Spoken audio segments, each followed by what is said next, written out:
we're really excited to be here today to share some updates from the Starshot initiative and what's happening with Drupal CMS, this new product you might have heard of that's coming down the pipe for Drupal.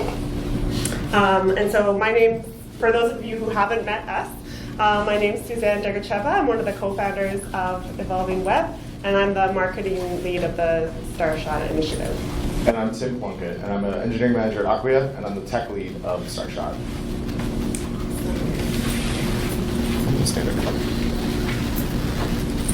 So the story begins, I think about 10 years ago, if I had to guess.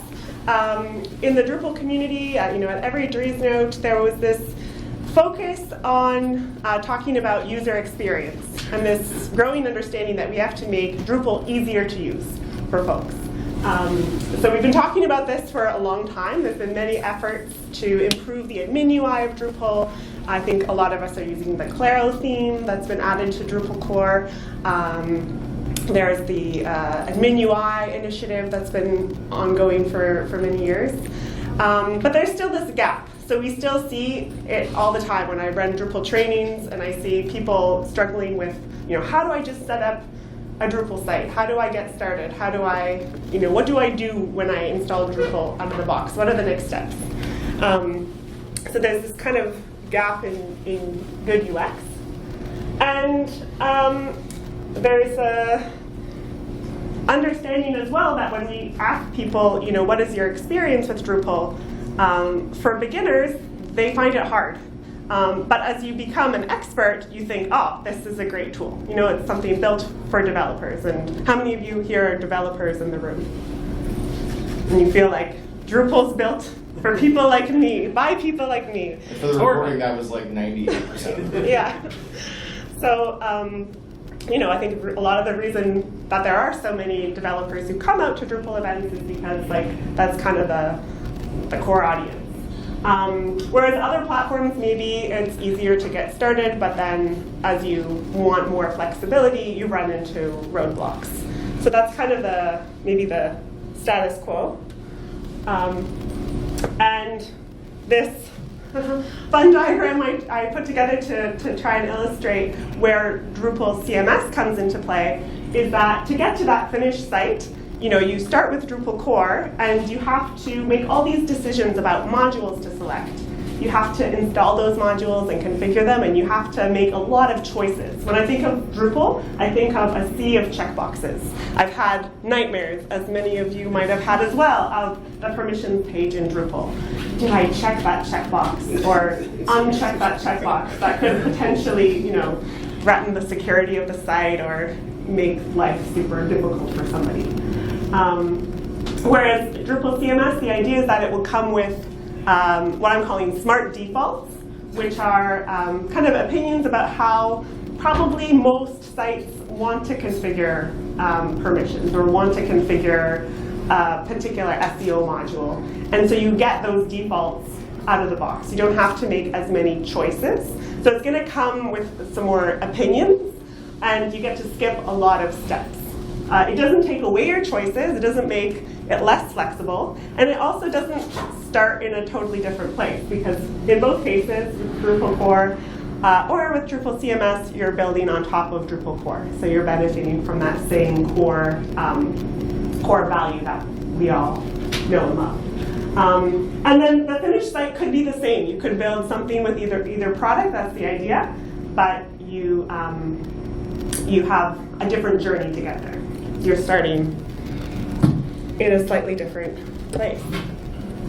So this is the vision. So it's still it's not something you can click and download quite yet. It's not a product that's been launched. But when we think about the vision for Drupal CMS, it's the idea that we're empowering marketers and content editors. Maybe some of those folks in the other two rooms at this event who are looking for something that they can build without relying on a developer. But I also like to think that I'm building this for myself.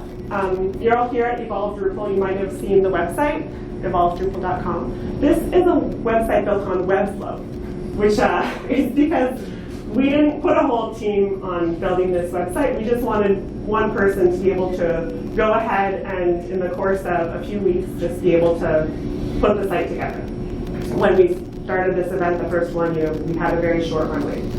And so what we want is just for Drupal to be the gold standard for those sites, to get more usage, more people using it for every kind of project. So who is it for? We think about marketers, builders, and content editors. These are the core audiences. And because, of course, this is open source, a lot of the resources behind these things you can find. So you can go to Drupal.org and check out more details about those archetypes. And then the larger goal with Drupal CMS is not just to create a product that can be used for these other audiences. It's to grow Drupal adoption as a whole. And so what I like to think of as, Drupal CMS just gets more people using Drupal. It grows the ecosystem. It grows the users, but hopefully also grows the number of developers learning it when they're in school. It can grow the usage of Drupal by somebody who already uses Drupal, but they can just use it for more things for their personal projects. It gets more people exposed to it.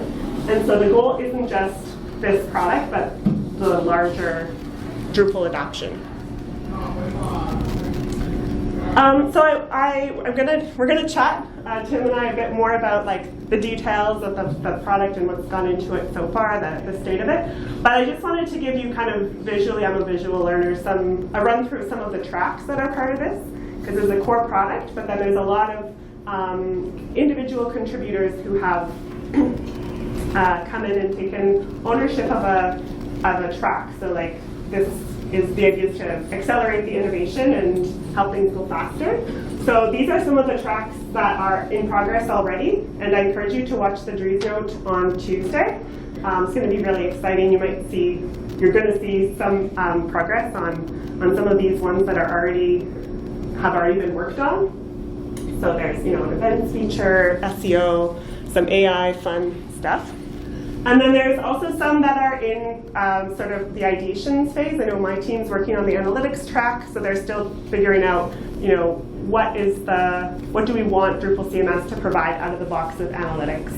What maybe modules do we want to provide out of the box, and what should the configuration be? And to kind of create a roadmap for some of these new things. And a lot of these things will be delivered likely as recipes, meaning pre-packaged bundles of configuration. And then there are also some tracks, like my track, the marketing track, that are really around removing friction. So there's a trial experience track around having Drupal, get easier to just install, so we can get people trying it out more and have Drupal CMS also be used as an evaluation tool. You can just start building your site right away. And then documentation is another one that is a kind of missing piece for growing that adoption.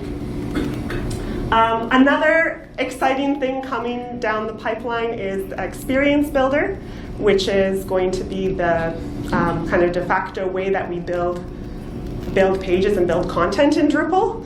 And so this is going to be part of Drupal core and Drupal CMS, but it's something that goes along with that user experience component and just reducing friction to creating content and having components at your fingertips. And I'm going to skip this because I think I already covered it.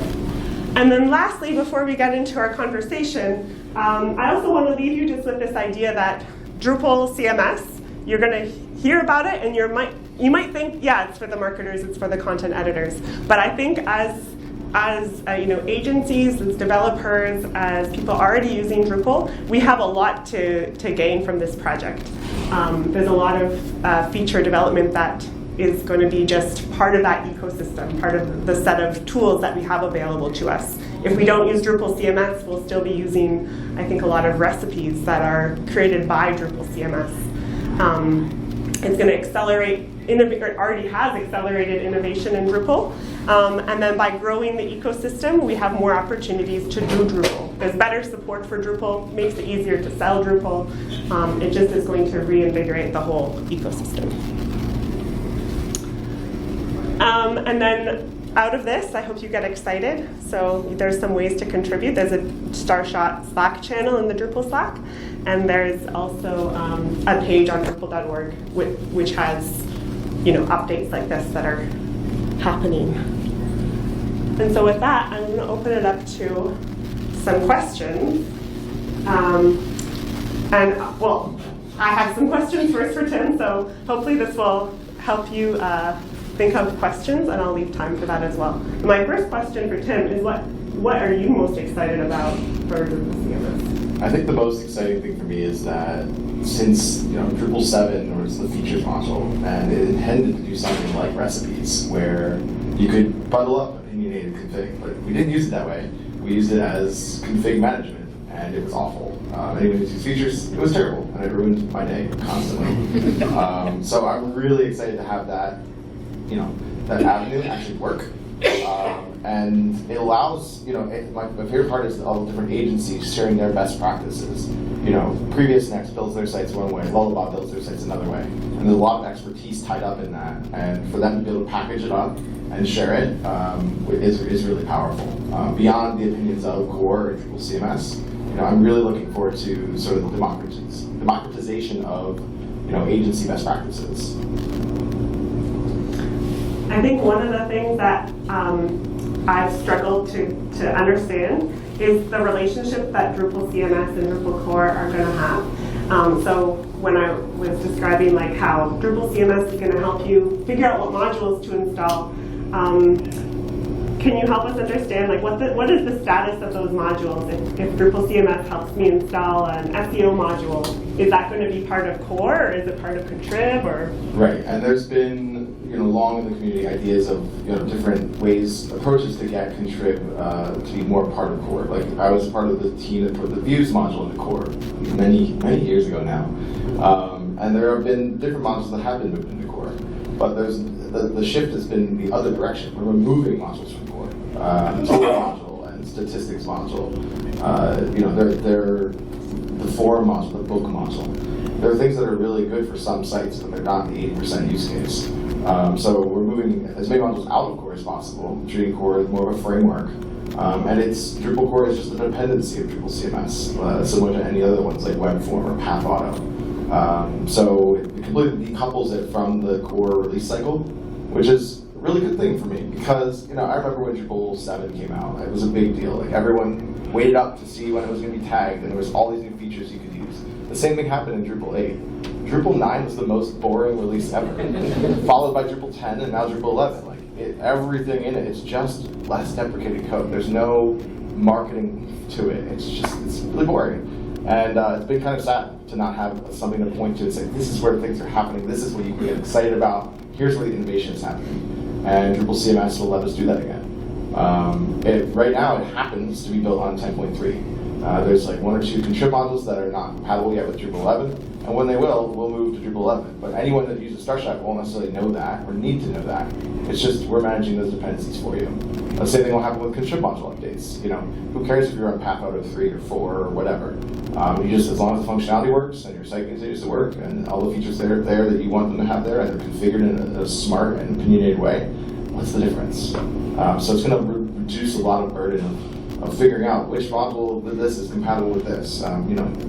Taking that composer sort of workflow and just making it more accessible to anyone.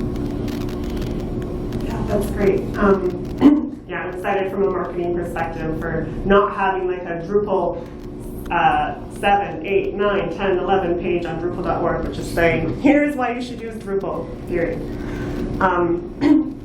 I know that were the primary developer on the Layout Builder project, so you invested a lot in that tool for page building.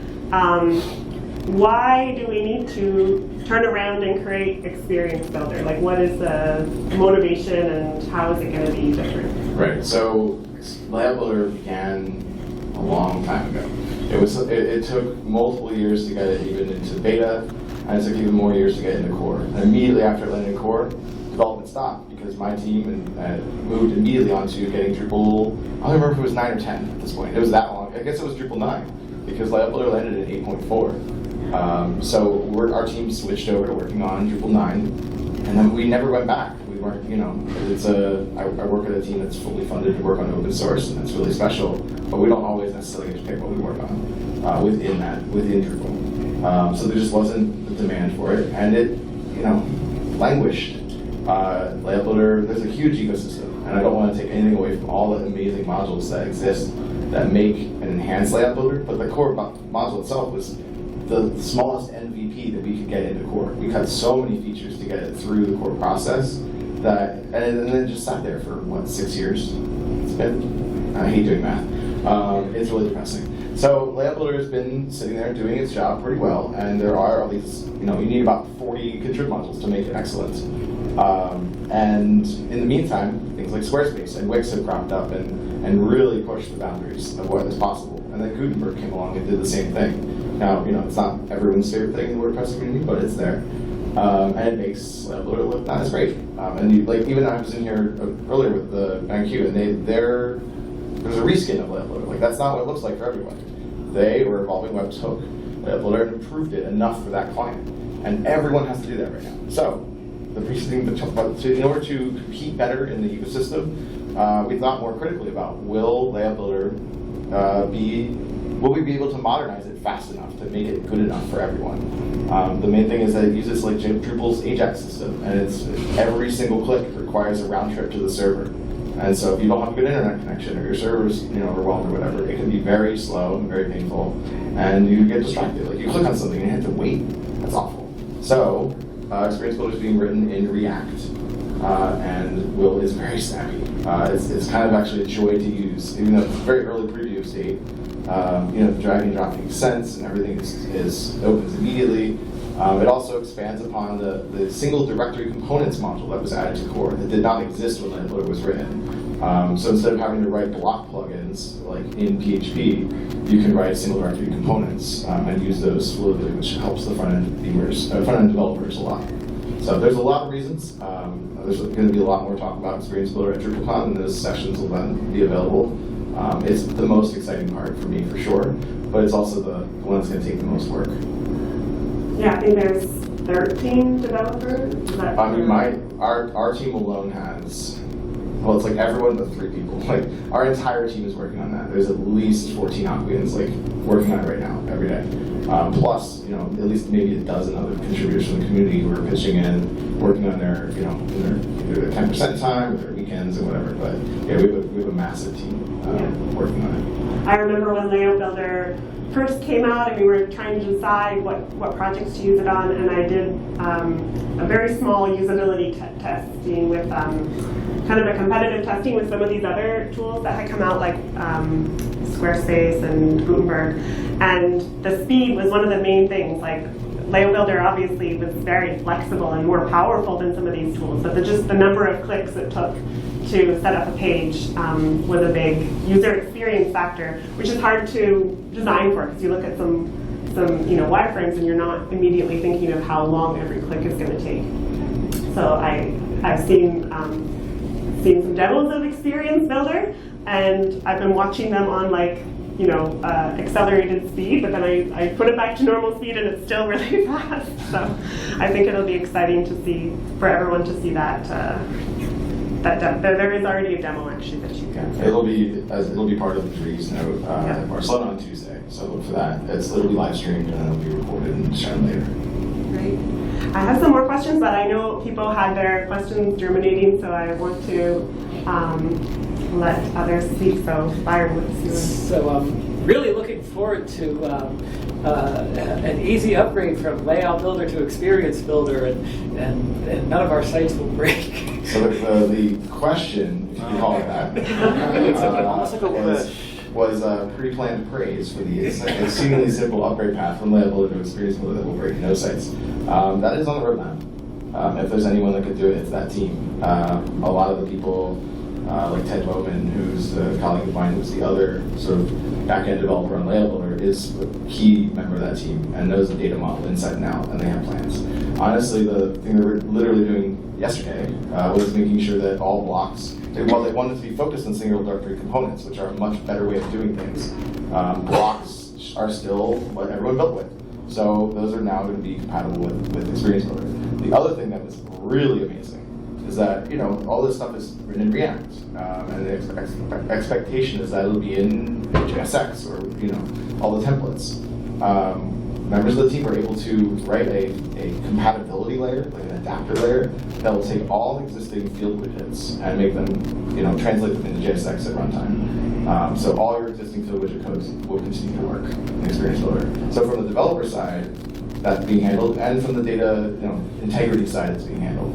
So I'm glad you're excited because you're excited. And if we're using single directory components today, is that going to help us? Yeah, I would definitely use as much of single directory components as possible. I wouldn't necessarily plan a migration away from it, but if it's something you're starting a new site or you're evaluating a data model shift anyway, then yes. It's not worth replatforming for at the moment, but that's definitely the way of the future.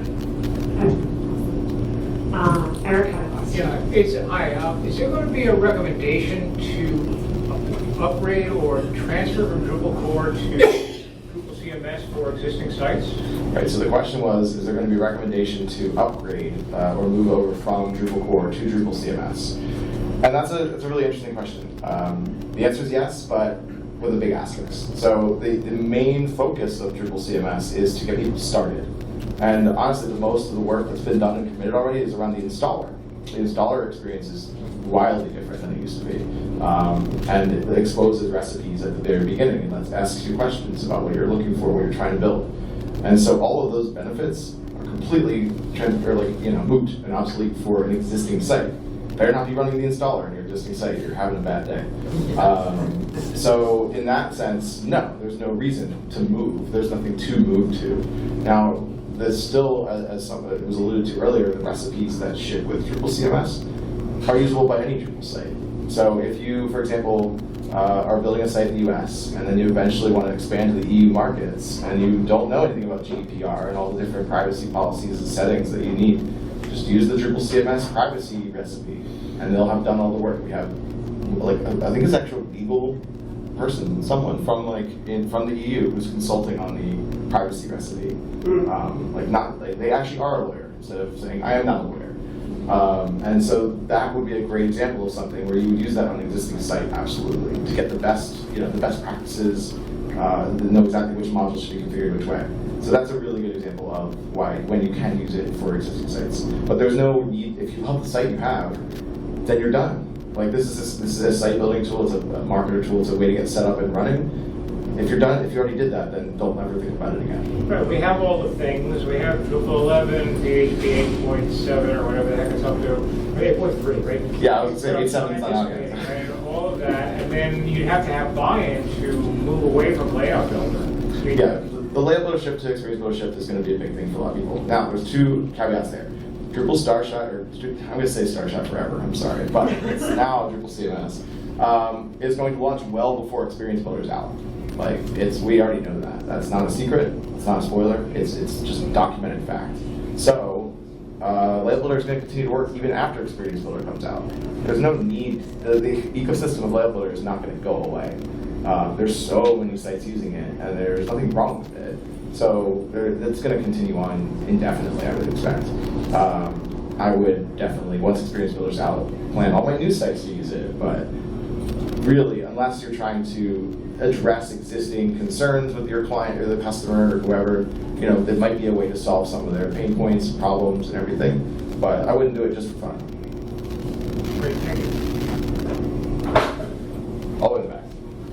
What about ejecting from Drupal CMS? So say you start a site and you start with recipes and now you need to do custom coding, integration, like that. What does that story look like? So the question was about, I used the word ejecting, graduating from, evolving. Sorry. Yes, so moving, once you start building your site with Drupal CMS, and then you've exhausted the things you can do with clicking, and you want to start writing code, it's the same thing as any other Drupal site. The beauty of recipes is that they are applied, they're not installed. So for example, if you have let's say you have a bunch of different content types, you have 3 content types already, and all of them need to have multilingual capabilities. You can apply the multilingual recipe, and it will transform all your content types to do that. And then let's say a couple months later you go and you build another content type, and you're like, well, I didn't remember how I even configured those to be multilingual because I didn't do the work. You can apply the recipe again. It'll just take in all the new content types and apply it to them. So they're infinitely applicable. And we actually have tests for every recipe that runs it like 2 or 3 times in a row to make sure the same thing happens every time and it doesn't blow up. Idempotency, for those who care about the term.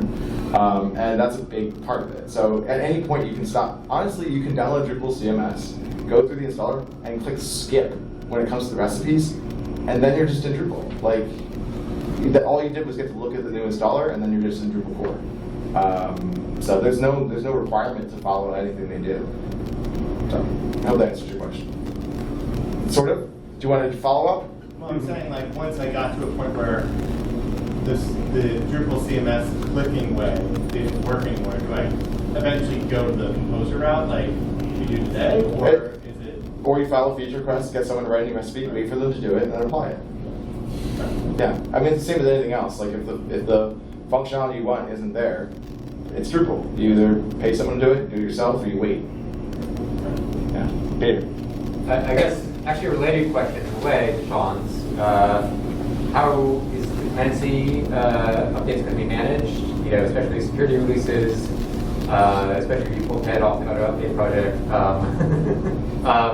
You know, is this coming with a composer lock and specific versions that need to be installed? How are you handling the module versions and the core version? So the question was from a member of the Drupal security team on how we plan on doing our security, and I'm going to make it your problem. No, honestly, right now we're committing to a 0.x branch. It is not intended for production use, and we are constantly evaluating which modules need to be used. For example, there's 3 different modules you can use to allow users to log in with an email address instead of a username. Which one's the best one? We're going to find out, and we'll let you know. So the dependency list is ever changing. Eventually it'll get locked down, and we'll decide. We'll pin the versions, etc. There's actually an interesting debate that we should have about whether or not dependencies of contrib modules should be pinned or not. But I'm not getting into that. That's out of scope for this talk. But you know, it'll be the same as anything else. You know, that's the expectation. Well, so for example, if there's a security release in a contrib module, do you envision that Drupal CMS will come out with an updated version itself the same day, next day, or users will have to use auto updates, or users will have to run composer update themselves? Do you have a vision? I'm more asking your vision. The vision question, that's a good question. I think that so much of it depends on your hosting. You know, if you can use auto updates, you should use auto updates. If you can't, then your host probably has a way they want you to do things. As far as Starshot prescribing, you know, via a lock file or whatever, we haven't gotten that far, honestly. There's 2 options: yes, use it, or don't use it, and we haven't decided yet.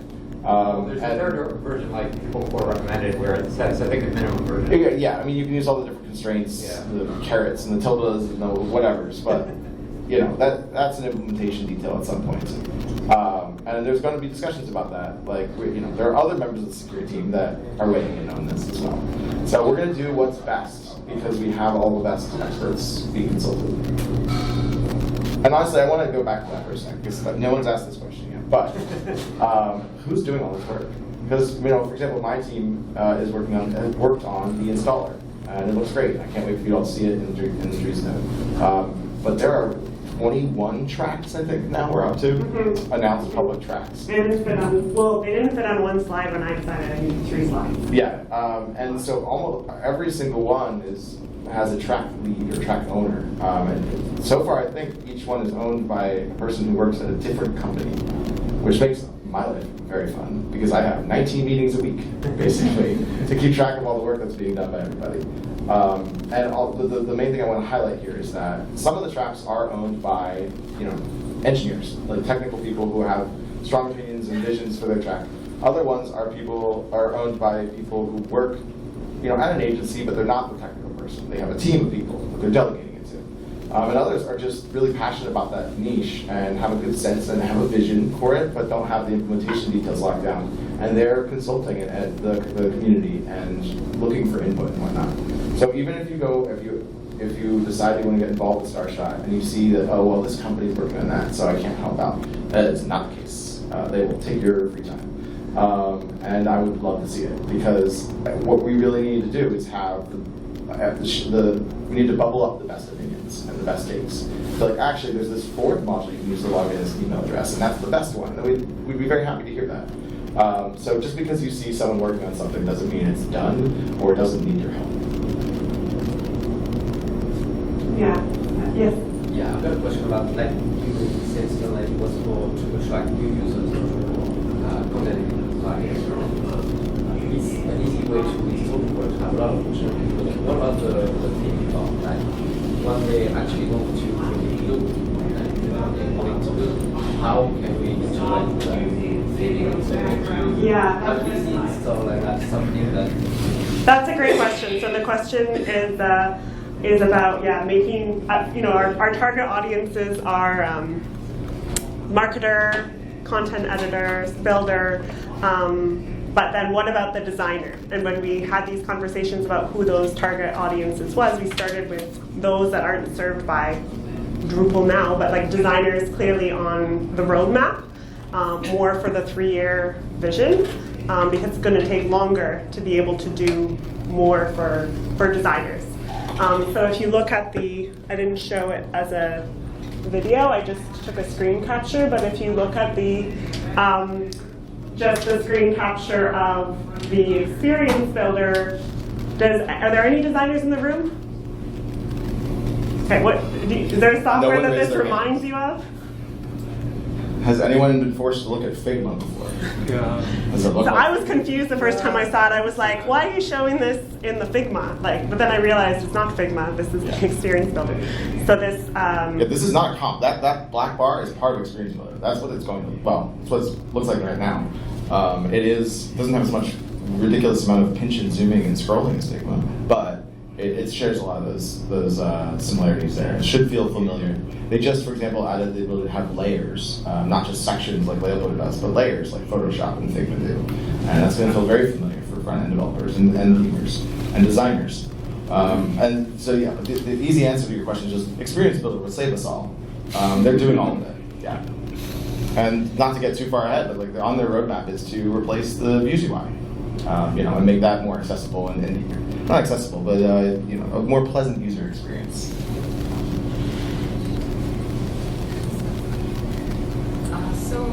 We have like a couple of sites hosted on the Site Factory that's running like almost like 100 of sites. Would you recommend like moving them all to the Starshots? Because at the time to roll out the updates and managing everything for sites is very difficult.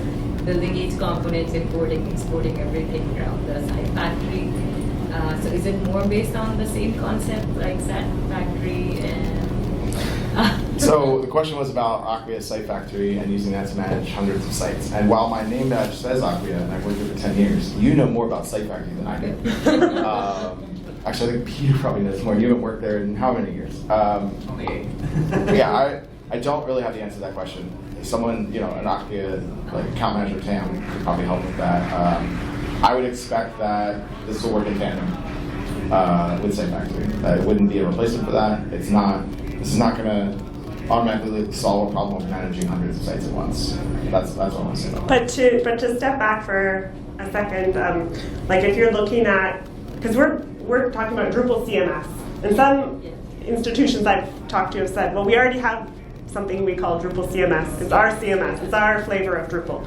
So you've kind of already done this, I suppose. You have like the set of modules that you support. Yeah, kind of like recipe, something that I can Yeah, so what I've talked to Joyce from McGill about, who maybe is doing another session right now, is like the decisions that we're trying to make about what is the standard that we want to set, like how do we pick modules, and she said, oh, that's really interesting. I want to see how your process for what you're doing, because we want to follow a similar best practice, and then likely maybe change what our standardized CMS looks like, because we see, oh, there is a better email login module, and we want to use the one that's going to be supported going forward. So I think like some alignment of your core CMS with Drupal CMS could make sense, just because there'll be so much momentum behind that. Consolidation of contrib There we go. ecosystem. I used the right. That's honestly the Right other word. fun part about Starshot is that Drupal's always had 6 ways to do everything, and you hope you pick the right one. But we're not picking winners and losers, but there is some sense of saying this might be the new default way of doing things, and that's going to be very powerful. And then Site Factory is actually a tool more for like your spin. It makes it easy to spin up a site. That's what I always see as like you just press a button and you get a new site. So With component, it becomes really very difficult to manage. Yeah. Export imports kind of like sync to the configuration management stuff. So just thinking of like maybe we can have a recipe that we can copy and paste it out to all the recipes. The recipes can contain not only configuration but also default content, and the components are exportable that way as well. So yeah, it's going to be super powerful. Follow-up question. Yeah. Ask Trees is bringing back Drupal Garden. All right. Don't listen to that. We're just going to rename every product every 10 minutes anyway. Okay. I was going to ask what the Site Studio can assume. Acquia Site Studio is a product used to do a lot of things similar to Layout Builder and similar to Experience Builder. And I will say that I think it's 2 or 3 of the engineers from Site Studio are working full-time on Experience Builder. So, What's going to happen to Site Studio? it will be supported for paying customers indefinitely / until the perfect migration happens. More questions? Answer them all. Good job. Oh, no, there wasn't. What about the upgrade? It's great. I like the idea of Starshot, but what about the upgrade? I mean, there's a lot of people still running Drupal 7 sites, and there's no easy way to upgrade them. Right. So the question was about people still running Drupal 7 sites, and you're right. This is aimed at 2 things. Drupal CMS is aimed at new sites, as I said before. Like the installers, we're trying to get it to be trivial to start a brand new site. So while a lot of things like we talked about earlier, where you can take a recipe and apply it to an existing site, that would still require you to be on at least 10.3. And so this is not attempting to solve the problem of how do we get people from 7 to 10. That is a different track of problems. There used to be a product called Acquia Migrate or Accelerator or something like that. That was open source, and it tries to take you from 7 to 10 in a lot more effective way without having to write a lot of custom migrations. And the team evaluated like 1,000 contrib modules and made sure they had migrations for everything, like from paragraphs to this, or field layout to that, and all those things. So there's a lot of work being done to get people off of 7, but that's completely unrelated to this, honestly. I would say, as someone who wears a sales hat a lot of the time, and I'm coming up with like pricing for a migration from Drupal 7 to latest version of Drupal. I mean, a lot of the cost is also just your start. You're taking the opportunity to rebuild your site. It's a re-architecture usually anyway. So people are saying, oh, well, I'm going to take this opportunity to reevaluate what CMS I'm using, and then maybe I'll end up moving to WordPress and not using Drupal at all. I think having Drupal CMS available means that people then have an easier time thinking, oh, well, actually, it's not so much work to just set up my new site on the latest version of Drupal. The migration factor is still a big cost, but that friction of like, oh, I'm going to move to another CMS, like it can take away, or the idea that you can move to another CMS, it will seem easier to just build on the latest Drupal. So if you have other ideas or questions, or nobody said they hated the name Drupal CMS, so that's great. We tested that. So no, if you have other pet peeves or things or questions or comments, we'd love to hear from you. So please come find us. And again, I really encourage you to watch the Dries Note. I guess it's going to be live streamed on Tuesday. It's going to be live streamed on Tuesday. I think it'll be 8 a.m. Eastern. But it'll be on YouTube afterwards. So drink your coffee. It's going to be great. They moved the keynote later today, Barcelona time, to let people watch it on the East Coast. So it was nice of them. Perfect. Great. Well, thanks everyone, and thanks Tim for